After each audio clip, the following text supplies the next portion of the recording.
नमस्कार। जब कोई छोटा सा देश युद्ध की शुरुआत करता है तो सभी को ये विश्वास होता है कि वो युद्ध हारेगा और अपना सारा वैभव और सारे नागरिकों की शांति भी छीन लेगा। आप सही सोच रहे हैं। मैं बात कर रहा हूँ यूक्रेन और रूस के बीच लंबे खिंचते हुए युद्ध के बारे में। अगर आप इसके बारे में जानने की कोशिश करेंगे तो सबसे पहले आपको जानना होगा सन 2014 का साल। बात है सन 2014 की। रूस और यूक्रेन के बीच तनाव की चिंगारी बढ़ गई थी। कारण था रूस द्वारा क्रीमिया को अपने कब्जे में ले लेना। क्रीमिया एक अलग स्वायत्त क्षेत्र था जिसे रूस स्वायत्त क्षेत्र नहीं मानता है। इससे हुआ क्या, भविष्य में एक बड़ा तूफान आने का ये एक प्रारंभिक संकेत माना जा रहा था। लेकिन शायद दुनिया ये भूल गई थी, यूक्रेन कोई विशाल शक्ति नहीं, लेकिन अपने अगर दम पर आ जाए तो कुछ भी कर सकता है।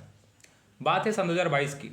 रूस ने एक बहुत बड़ा हमला यूक्रेन की राजधानी कीव पर किया। दुनिया को लगा कि यूक्रेन सिर्फ एक दिन में ही ये पूरा युद्ध हार जाएगा।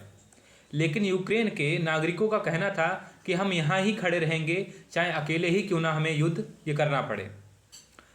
असलियत यह है कि यूक्रेन ने अकेले यह लड़ाई नहीं लड़ी है। पर्दे के पीछे दुनिया की और भी महाशक्तियाँ हैं जो यूक्रेन का पूरा साथ देती नजर आई हैं। सबसे बड़ा उसमें नाम है अमेरिका का।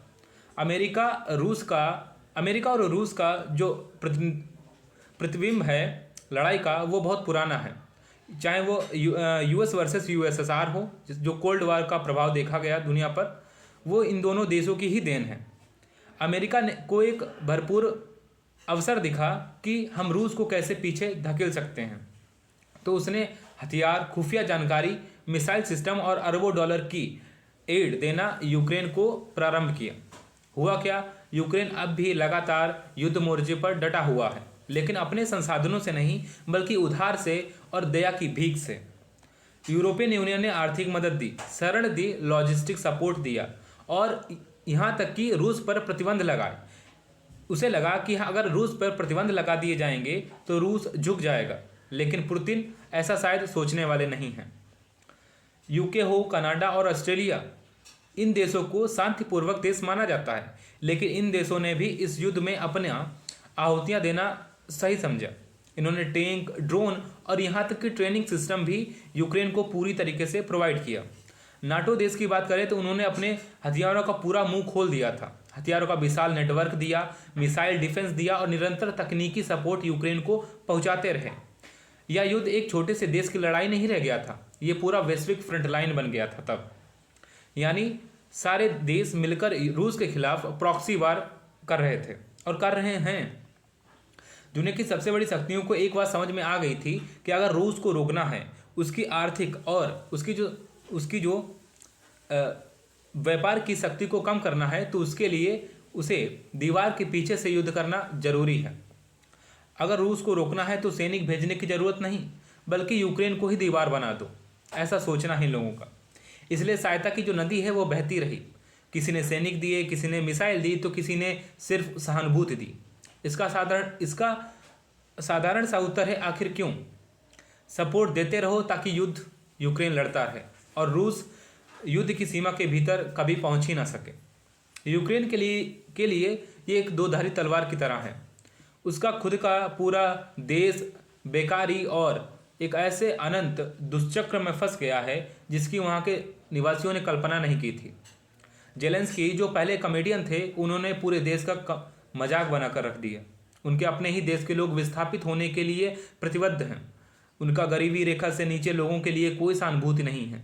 वो सिर्फ एक देश से दूसरी देश की राजधानी इसीलिए मचाते घूम रहे हैं कि उन्हें कोई छोटी सी एड दे दे। उन्हें अपने देश के नागरिकों से कोई प्रेम और कोई लगाव नहीं रह गया है। अगर होता तो युद्ध कब का ये बंद हो चुका होता। यह युद्ध सिर्फ दो देशों का नहीं, बल्कि दुनिया के भू राजनीतिक नक्शे को हिला देने वाला एक भूकंप जैसा था। इसका जियोपॉलिटिकल प्रभाव बहुत ज़्यादा देखा गया। इससे सबसे ज़्यादा अगर किसी को फ़ायदा मिला है तो वो है नाटो का विस्तार। नाटो का विस्तार इस तरीके से हुआ है कि फिनलैंड और स्वीडन ने नाटो ज्वाइन कर लिया। जो यूरोप है उसकी ऊर्जा राजनीति पूरी तरीके से बदल गई। रूस से जो देश गैस खरीदते थे, अब वो रूस से ना खरीद कर यूरोपियन देशों से खरीदने लगे। भारत, चीन, अमेरिका नई पोजीशन में आ गया। और चीन और जो रूस का पार्टनरशिप था वो मजबूत हुआ। ग्लोबल साउथ की भूमिका इसमें बढ़ती दिखाई दी। भारत और ब्राज़ील जैसे जो छोटे पार्टनर थे वो फ्रंट पेज पर आकर खेलने लगे। इस लड़ाई ने दुनिया को दो धारी तलवार में बांट दिया। एक तरफ था पश्चिमी ब्लॉक और दूसरी तरफ था रूस चीन ब्लॉक, और यूक्रेन इसमें पिसता रहा और पिसता रहेगा, क्योंकि उसकी नियति में यही लिखा है। आखिर हम इस बात अगर हम इस युद्ध के सही मायने समझने की कोशिश करें तो एक बात सामने निकल के आती है कि आखिर इस युद्ध से किसको सबसे ज़्यादा फायदा हुआ है। तो इससे अगर सबसे ज़्यादा किसी को फायदा हुआ है वो है डिफेंस कंपनी। वो कमाती कैसे हैं? जितना युद्ध बढ़ेगा उतना हथियार खरीदे जाएंगे। नाटो देशों ने नए ऑर्डर दिए आर्मर्स के, मिसाइल, ड्रोन, टैंक, गोला बारूद की कोई कमी नहीं रहनी चाहिए, ये उसका ऑर्डर था और ऐसा ही हुआ।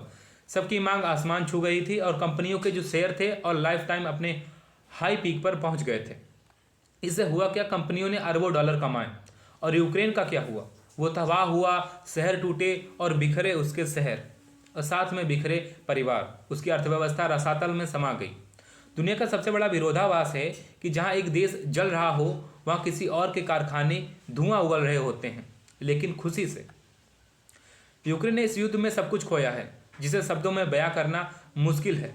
लाखों लोग बेघर हुए, हजारों की मौतें हुई, टूटे शहर, टूटी अर्थव्यवस्था, पीढ़ियों का भविष्य अब भी अनिश्चित है। युद्ध मैदान रूस यूक्रेन का था, लेकिन खेला कौन? दुनिया की सबसे बड़ी ताकतें।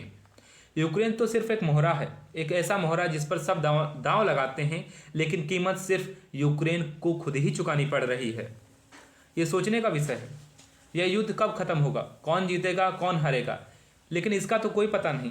सच में युद्ध कोई जीते कोई हारे, इसका कोई प्रश्न का उत्तर ही यहाँ पर नहीं है। देश हारते हैं, परिवार टूटते हैं, इंसान मिट जाते हैं, बस बचते हैं नक्शे और हथियार उद्योग जीतता है इसमें।